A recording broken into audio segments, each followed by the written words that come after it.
Bueno, pues buenos días a todos y bienvenidos a la masterclass que organiza el Comité de Innovación de la Asociación Española de la Calidad. Hoy hablando sobre la estrategia para la innovación. ¿Está encendido el micro? ¿Mejor así? Ok.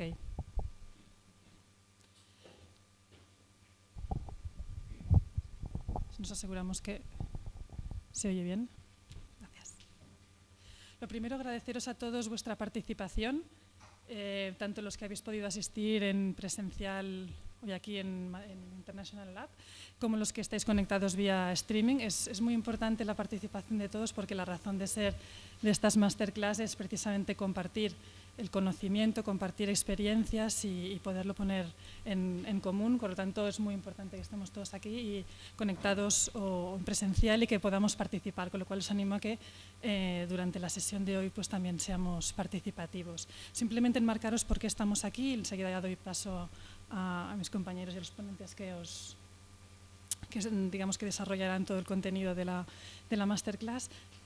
Sabéis que el mes de abril presentamos los primeros resultados del Índice de Cultura de Innovación de este año 2015 y bueno, ese fue el punto de partida en el que ya obtuvimos un diagnóstico de situación inicial.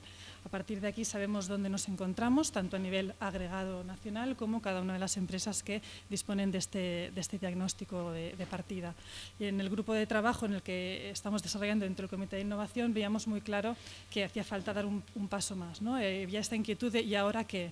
Entonces estuvimos viendo que una de las mejores maneras pues, sería a través de una masterclass poder ver cómo trasladamos a la estrategia de la propia empresa estos resultados del estudio y cómo los transformamos en planificaciones, proyectos concretos, etcétera, que nos ayuden a arrancar realmente ese camino que hemos empezado con el diagnóstico.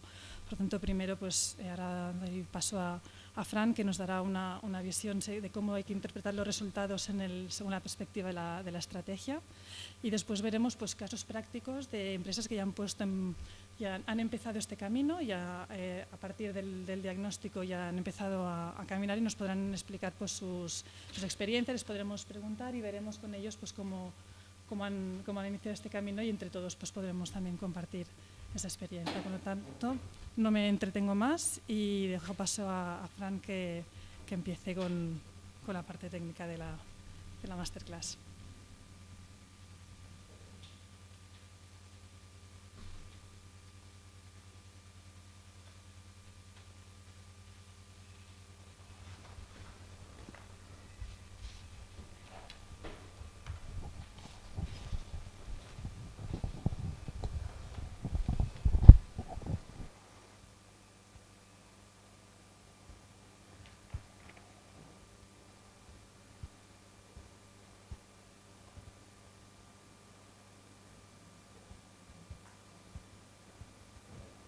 Hola, ¿se oye?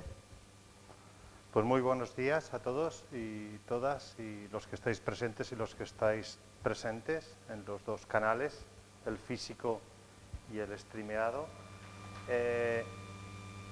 El objetivo era y es el reflexionar sobre los datos que nos daba el estudio, la encuesta de clima en cada una de las compañías y analizarlos desde la perspectiva de la estrategia. Nos hemos encontrado al dedicar el esfuerzo del análisis con que hay tres características diferentes, muy diferenciadas dependiendo del tamaño de las empresas.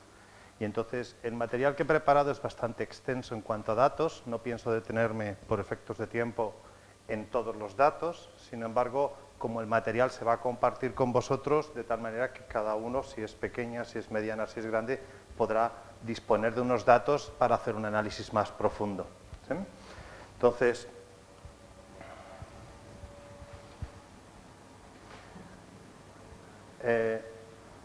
lo primero de todo es que ¿qué es estrategia?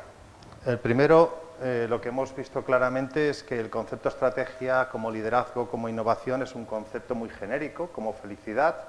Todos deseamos tener estrategia, todos deseamos ser felices, todos deseamos innovar, pero hay que ponerse de acuerdo. Entonces, la herramienta, el diagnóstico, lo que nos hace es alinearnos en la definición de qué es estrategia, o sea, o dónde tenemos nuestras fortalezas. La mejor de las estrategias aplicada apoyándose en las debilidades significa fracaso. Por tanto, si nos apoyamos nuestro planteamiento de futuro, a eso que se le llama estrategia, en una visión sobre unos puntos que llamemos fortalezas, que el diagnóstico nos los dice, la probabilidad de éxito es mayor. O sea, conclusión, apoyar la estrategia en las debilidades es fracaso, apoyarlas en las fortalezas no garantiza el éxito, pero aleja el fracaso. ¿Vale? Entonces el diagnóstico sirve para eso, para definir qué es adelante, qué es nuestra fortaleza. Los principales datos que hemos visto es que tenemos un número de media. Todos recordáis, los datos son 6 bloques, cada bloque se distribuye en 3 elementos y las 54 preguntas resultantes las personas las contestaban, es una encuesta de clima, de manera anónima, del 1 al 5. El dato que tenemos es que tenemos un 3,24 de media del calculado y 3,43 en cuanto al percibido. Eso quiere decir que en España tenemos un aprobado alto, ¿sí? Como media global, pero los datos de media global sirven de lo que sirven, no sirven para tomar planes de acción ni tomar ningún tipo de medida correctora. Entonces, lo que vemos es que tenemos mucho más fuerte el emocional que el racional, pero eso sale siempre, independientemente de la cultura, del tamaño, siempre en lo emocional, como es cómo me valoro yo, siempre nos valoramos mejor. Sin embargo, cuando vamos analizando los datos ya por tamaños y por PYME, me permitís que haga un giro en la definición de PYME, y no es pequeña y mediana, sino pequeña y microempresa, porque las medianas en nuestras segmentaciones de 250 en adelante, eso ya, entonces las pymes hemos de 250 para abajo y hay alguna empresa muy pequeña en la encuesta. Lo que vemos es claramente, estos son los datos máximos del índice de cultura e innovación y los datos mínimos a nivel medias globales. Y este es el valor medio por tamaños. Lo que vemos ya es que las empresas pequeñas, las pymes, son siempre más, se valoran más altamente. ¿Vale? O sea, la innovación, la percepción de innovación se va ralentizando directamente proporcional al tamaño. ¿Vale? Eso podría ser, podría ser una percepción. Vamos a ver datos que nos dicen que no solo es percepción, sino que la aportación de valor es muy superior, alrededor de un 20%. Ya anticipo, una pyme versus una mediana o una grande. Cuando vemos el desdoble de los valores de las pequeñas, medianas y grandes por racionales y emocionales, o sea, el lado emocional, que es el lado de cómo pensamos, cómo actuamos y cuál es el clima, versus el racional, que es qué recursos disponemos, qué procesos tenemos y qué resultados obtenemos, las pymes son mucho más. El gap empieza a abrirse en cuanto lo desdoblamos, empieza a hacerse más grande entre las pequeñas y las grandes. Vemos que el 3, como es el valor medio, lo hemos tomado durante todo el proceso, en estos 2 años, como el aprobado. Las grandes ya ni aprueban. O sea, empiezan a tener dificultades a efectos de la valoración de racional y de emocional. Cuando desdoblamos por racional y por emocional, vemos todavía que las pequeñas tienen un 3,22 y en emocional siempre es más alto. Vamos a ver en detalle las pequeñas. Aquellos que estéis en el mundo de las más pequeñas, de 250 empleados, esta es vuestra foto. La extracción que se ha hecho, fijaros que los valores de las máximos y mínimos, o sea, esto es que hay alguna empresa que ha valorado eso. No es que hay una empresa que ha valorado todo, sino que es separado. La cuestión es que estamos en notas altísimas, son notas inalcanzables para las medianas y las grandes. Por lo tanto, las estrategias son muy diferentes. Aquí vemos que están moviéndose en valores, conductas y clima, que son los lados. Esto es cómo pensamos, esto es cómo actuamos y este es el clima. Habitualmente pensamos que somos mejores, pero actuamos menos de lo que podríamos.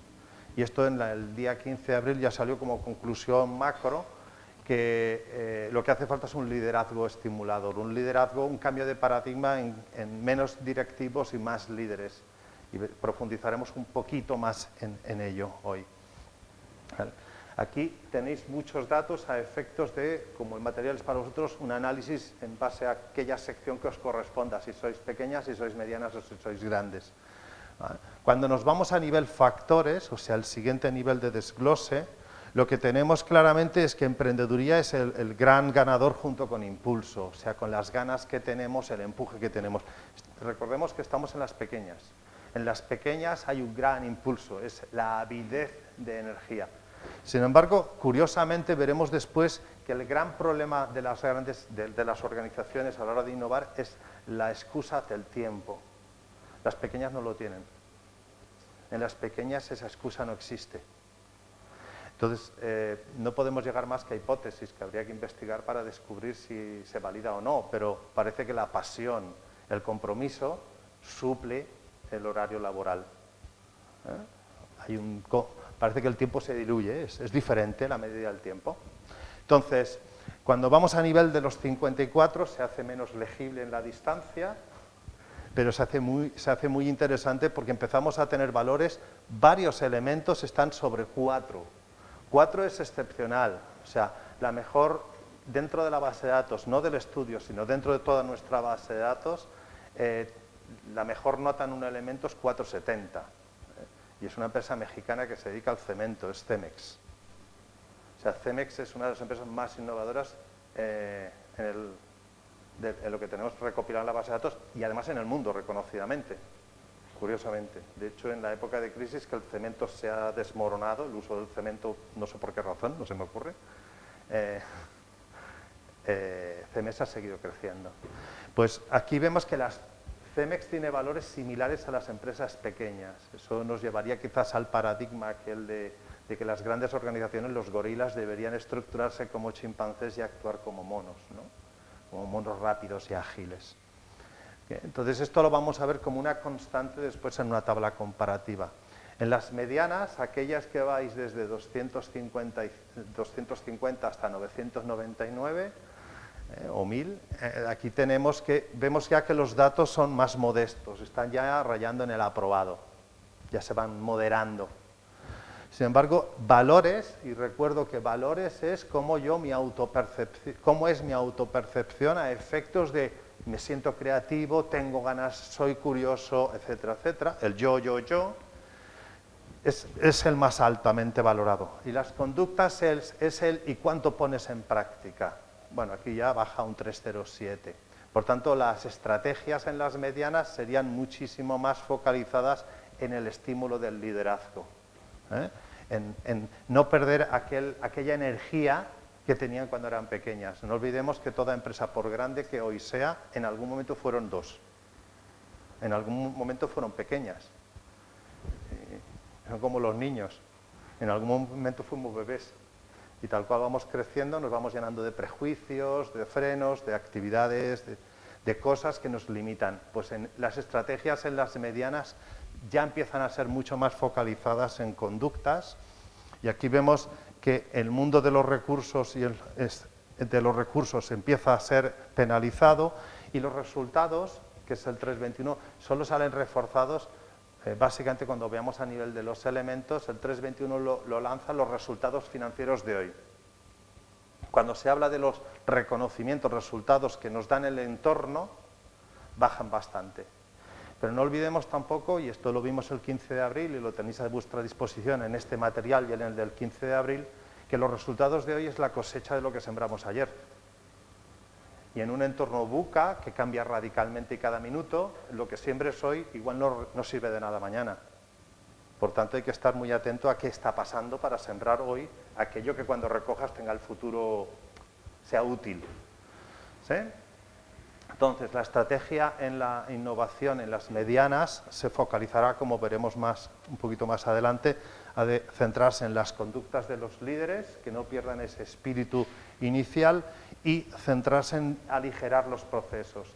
Es una constante cuando analizamos los procesos, cómo los valoran los equipos de las pequeñas, de las medianas y de las grandes, que tal cual que pasa el tiempo, o sea, tal cual te vas haciendo mayor, los procesos te van, como la artrosis, te van limitando la capacidad de movimiento. Ese no es un problema. El problema toda organización tal cual crece requiere de unos procesos. El problema es que estamos usando los procesos generales para la innovación. Y la innovación requiere de unos procesos diferentes.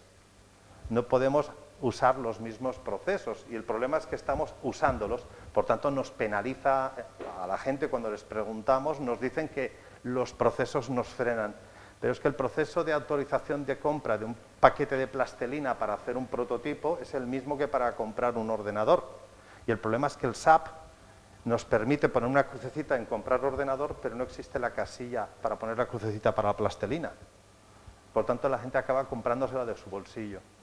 Entonces, los procesos del mundo de la innovación tienen que ser diferenciados.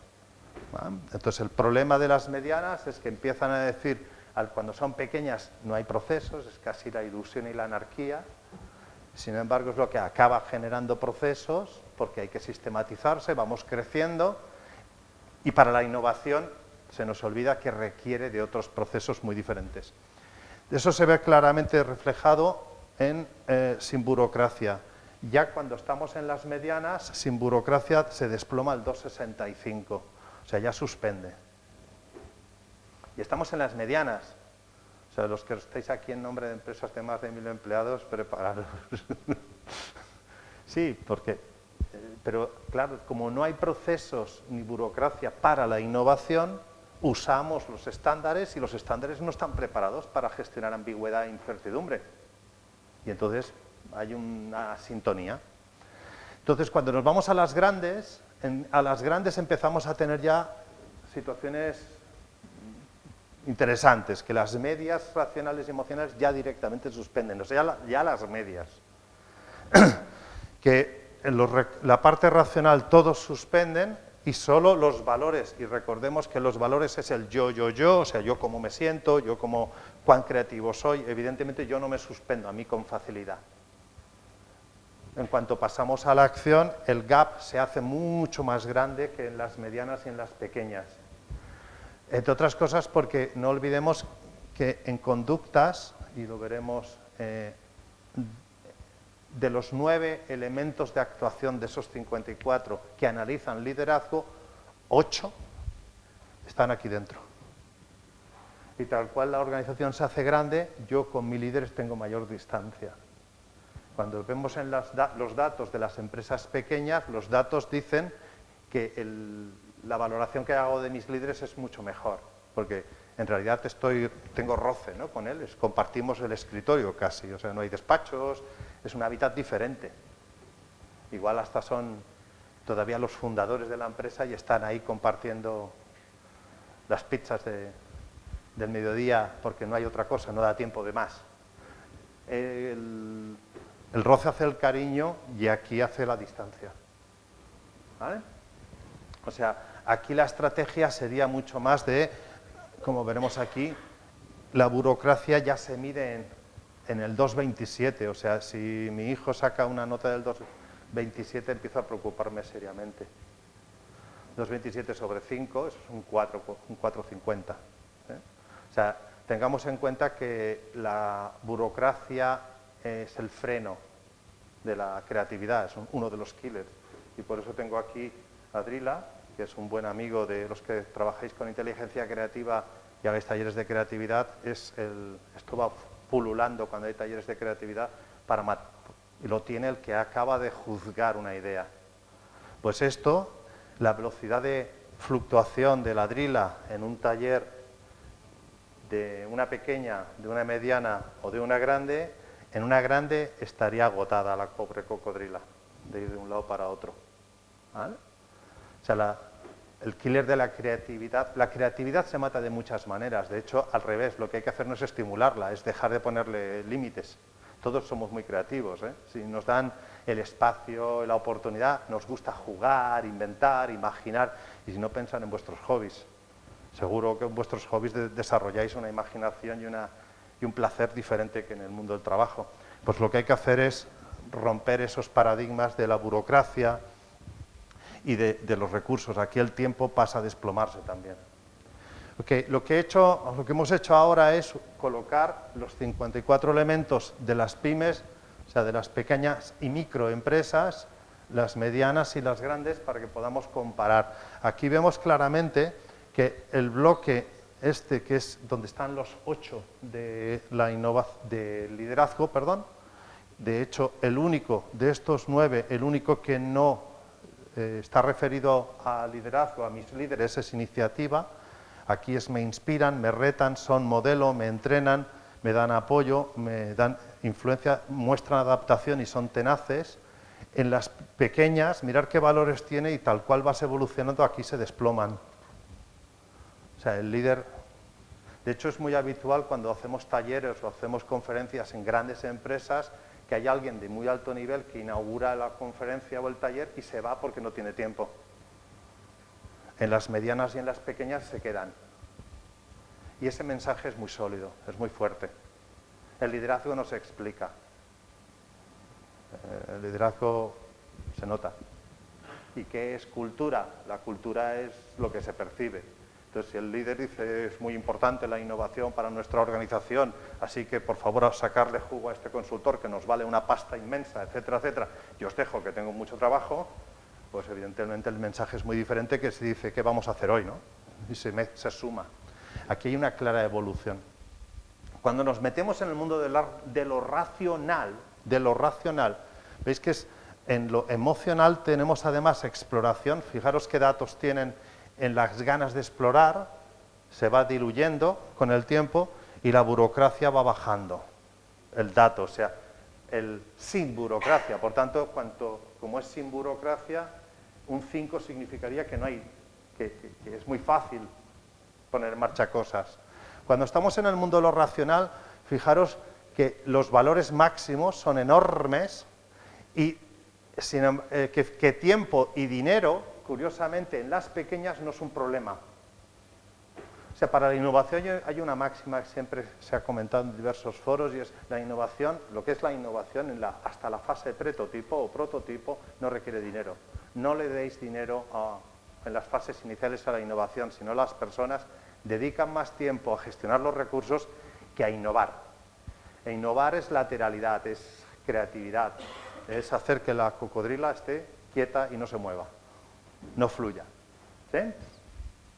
Entonces, llamar la atención con que los resultados financieros, que es como tenemos el cash flow, es bastante similar en las tres y, sin embargo, el tiempo y dinero es bastante, no es un problema para las pequeñas, pero para las medianas empieza a serlo y para las grandes también. ¿Y ahora qué?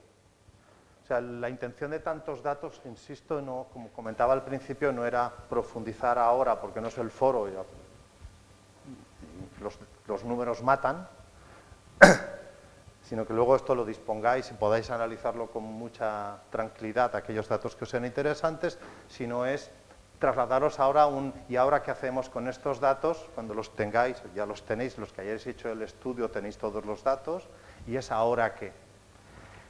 Mirad, como hoy va de estrategias, se dice que en la innovación no se puede planificar, ¿no? Que solo se puede desear y se puede crear el ecosistema para que ocurra. Y la innovación en realidad debería estar prohibida como palabra. La innovación en realidad es la construcción del futuro. Innovar es construir nuestro futuro. Y yo animaría a que dejáramos de hablar de departamentos de innovación o de palabras de innovación, sino creación del futuro, imaginación del futuro, el futuro no existe y no hay que luchar contra competidores en el futuro lo hacemos nosotros cada día y depende de lo que hagamos, en el futuro pasan unas cosas o pasan otras. Entonces, pero eso no es de hoy, fijaros que esto es una gráfica que viene ya de los años 70 y que lo que muestra es la curva en rojo es el precio real del barril del petróleo y las líneas, estas eran las proyecciones que hacían en cada uno de los momentos los grandes sabios y gurús de la economía. O sea, si algo como es el precio del barril del petróleo son incapaces los que saben de proyectar el barril y el precio del barril y se han equivocado siempre, imaginaros con qué pasará con la tecnología o con las apps o con, yo qué sé, o con la salud o con lo que nos podamos imaginar. Imaginaros que hace 10 años tenéis que explicarle a alguien que se os ha ocurrido fabricar una cosa que se llama smartphone. Ahora todos decimos smartphone y nos imaginamos esa cosa rectangular, táctil, con multifunción y que lo hacemos así y pasan cosas. Pero hace 10 o 12 años se nos ocurre explicar eso a alguien y nos dicen que estamos locos, ¿cierto? ¿Cómo vas a meter en un trastito así todas esas barbaridades que me estás diciendo? Es que la única diferencia entre un loco y un genio es el éxito. O sea, os animo a que estimuléis en vuestras organizaciones al loco que tenemos dentro, al visionario. Todos somos juguetones, todos somos imaginarios. A todos se nos ocurren ideas tirados en el sofá. Bueno, pues los ecosistemas organizativos deberían aprovechar esa creatividad, esa imaginación que todos tenemos. Y dejémonos de planificar y visualizar el futuro. No funciona. Y menos en un entorno VUCA, en el entorno en el que estamos ahora, que cada día todo es más volátil, más rápido, es aquello de si parpadeas te lo pierdes. Pues no podemos planificar. Mientras hacemos un business case ya ha cambiado el entorno. En cuanto imprimimos el cronograma ya se ha desviado. Lo que hay que hacer es dejar de planificar y actuar y hay que pasar a actuar y planificar. ¿Vale? Y al lugar el planificar. Yo soy más de actuar, aprender y volver a actuar y así sucesivamente. Y no planifiques. Y como dice Eric Ries, lanza versiones del producto. Dice, es que está inacabado, eso está muy bien. Así, de cada uno de los trozos que vayas enviando al mercado recibirás feedback y puedes actuar. O sea, eso es Lean. Lean Startup, Lean Innovation, Lean lo que sea. El mundo hoy es muy Lean. Entonces, y más porque es así. Y luego no os olvidéis, y los que tengáis hijos a partir de 15 años en adelante, observar cómo se mueven, cómo se comunican. Dentro de 10 años ellos estarán en posiciones directivas o trabajando al menos. Ellos serán nuestros... No, yo en 10 años espero estar todavía fit e intentando vender cosas. Y cuando me encuentre con uno de ellos me va a costar entenderme. Porque ya no usan el correo electrónico porque es un mecanismo asíncrono. ¿Os imagináis que os digan eso? Eso me lo dicen mis hijos, eso nos lo dice nuestro entorno. No usan el correo electrónico porque es asíncrono. Y nosotros los adultos nos hemos inventado el concepto del Big Data. Excelente, el Big Data. Pero si son nuestros críos los que nos lo están enseñando todos los días. Reciben el mensaje, lo contestan y lo borran. Eso es Big Data. O sea, no hay que inventar tantas cosas, solo hay que observar el entorno. El Big Data existe y se llama adolescencia. Observarla. Entonces, y esos serán los emprendedores y los empresarios y los directivos del futuro. Pues tenemos que innovar por un entorno de absoluta volatilidad. Hay que aprender a dejar de planificar para aprender a ser flexible y moverse. Tenemos que pensar que se dice que en innovación es porque queremos estar en otro sitio. No, eso no es cierto. Cuando deseamos innovar, no deseamos estar en otro sitio. Lo que deseamos es no estar en este sitio. Es no quedarnos quietos. En realidad nos da lo mismo donde vayamos. Mientras no sea aquí, lo que no puedo es estar parado. Pero no necesariamente tengo que estar en un sitio determinado. Porque si soy capaz de saber dónde quiero estar, igual no es una innovación. ¿Vale? Y luego, algo que nos dice la encuesta, el diagnóstico, aquellos que lo hayáis hecho, y os animo a los que no, a que lo hagáis, en el sentido del compromiso. El dato de la encuesta Gallup, que es gratuita, os la podéis descargar y está a vuestra entera disposición, es la bomba. O sea, si la innovación, como hemos visto en repetidas sesiones y en diversas ponencias, recientemente cuando estuvo Opino, aquella masterclass fue excelente, ¿no? Fue excelente. Lo que estamos viendo es que sin el engagement de las personas es imposible la intraemprendeduría, lo que pedimos. Pues el informe Gallup dice que, y como lo presentan es de un correcto y educado maravilloso, porque yo lo habría hecho al revés. Ellos dicen que el 13% está comprometido. Yo habría dicho que el 87% no lo están. Porque la realidad es que el 87% van a trabajar, a producir, o sea, a cumplir el proceso racional. Y la innovación es un proceso emocional. Pedimos un algo más, pedimos creatividad, pedimos ideas. Y sin embargo lo que nos encontramos es que solo el 13% parece que si les pides ideas son buenas. Y lo siento, la creatividad no es innovación, es parte de la innovación. Porque generar ideas es muy fácil. Lo complicado es llevarlo a oportunidades y llevarlo a proyectos. Y lo que crea valor no son ideas, son los proyectos. Que necesitamos ideas, claro que sí, para eso necesitamos que esto esté muy quieto. Pero lo que necesitamos es comprometer a la gente. Y para comprometer a la gente, claramente si los animamos a que se comprometan, un pequeño incremento genera un incremento muy logarítmico del valor. Algunas conclusiones es que de media, de lo que os he presentado, de media las pequeñas y microempresas son un 19 o un 20% más innovadoras o valoran mejor la innovación. Y como la innovación es muy emocional, solo que se lo crean ya aportarán más. ¿Vale? Os animo a que veáis el vídeo de Daniel Pink sobre... el libro se llama Drive, pero en YouTube tiene un TED, en TED tiene una ponencia y luego en YouTube tiene varios vídeos. El libro se llama Drive, el autor Daniel Pink, pero básicamente los conceptos se hacen varios estudios y se descubre que las personas incrementan su compromiso, su productividad y por tanto la rotación no deseada se desploma cuando les dices para qué están trabajando, o sea, el propósito, les das los medios y la formación para que lo puedan hacer y además les das autonomía. O sea, te interesas por ellos como coach y no por el proyecto como gestor. Les preguntas cómo están en lugar de cómo va el proyecto. Y les dejas plazos para que ellos actúen autónomamente en el lapso de tiempo que sea. O sea, no hay que dejarles hasta que se la den, sino sencillamente hay que crear milestones, hitos, pero no dar un seguimiento permanente agobiante. Y es lo de propósito, maestría y autonomía. Supongo que las fotografías se las hacíais a ellos y no a mí. Me alegro. Tres casos de éxito que están en la documentación que vais a tener. SCA es una de las papeleras más grandes del mundo en Suecia, con la que hemos hecho el diagnóstico y estamos trabajando tanto en Göteborg como en Múnich, y son dos casos de SCA y otro de otra empresa que viene a continuación, en los cuales en muy poquito tiempo, haciendo el diagnóstico y haciendo un plan de acción, en pocos meses, por ejemplo, han reducido un 75% su periodo de generación de presupuestos anuales. 75%.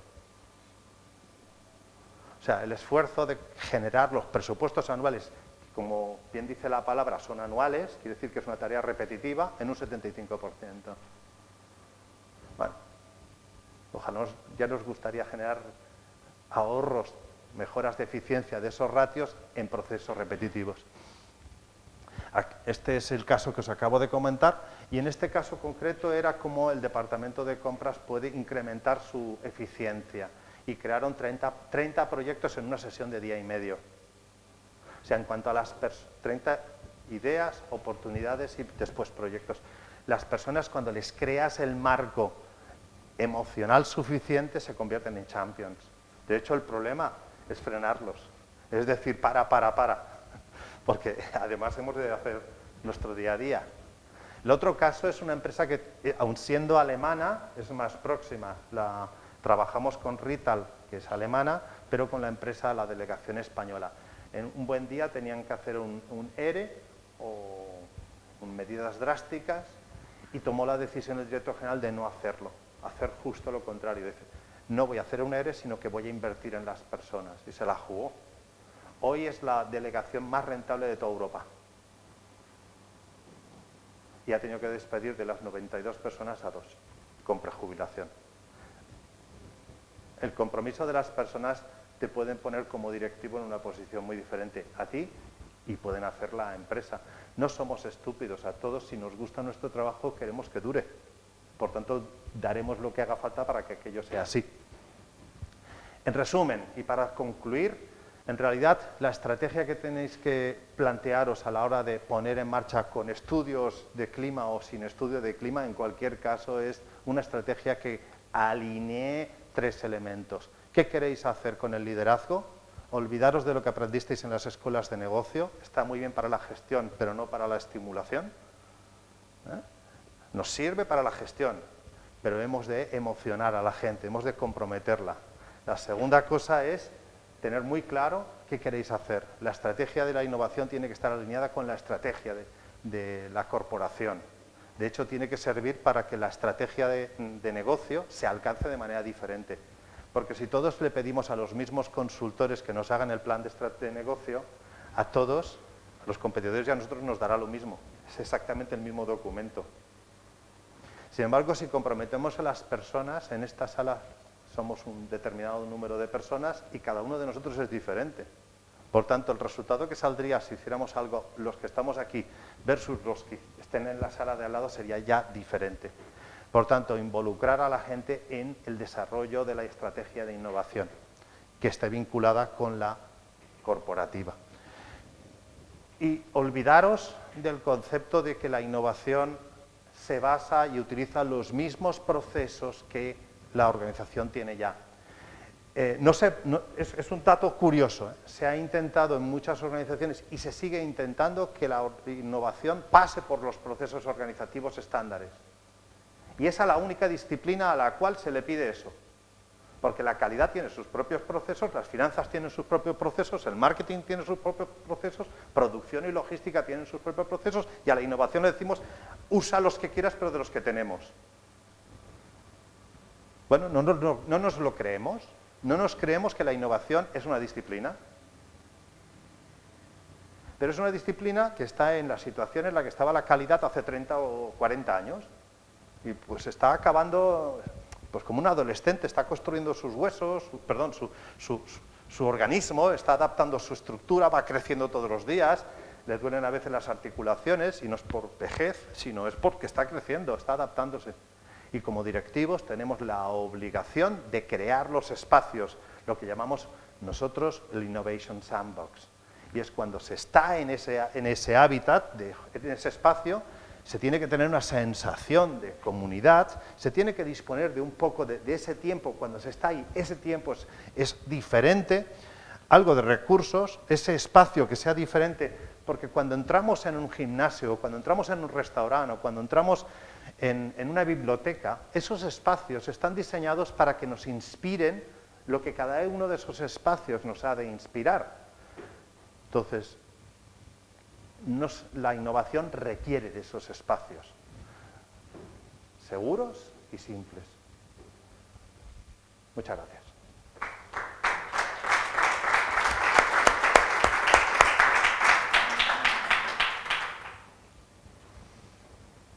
Entonces, creo que ahora tenemos un rondó, ¿no? Es hacer preguntas mientras hacen los cambios técnicos.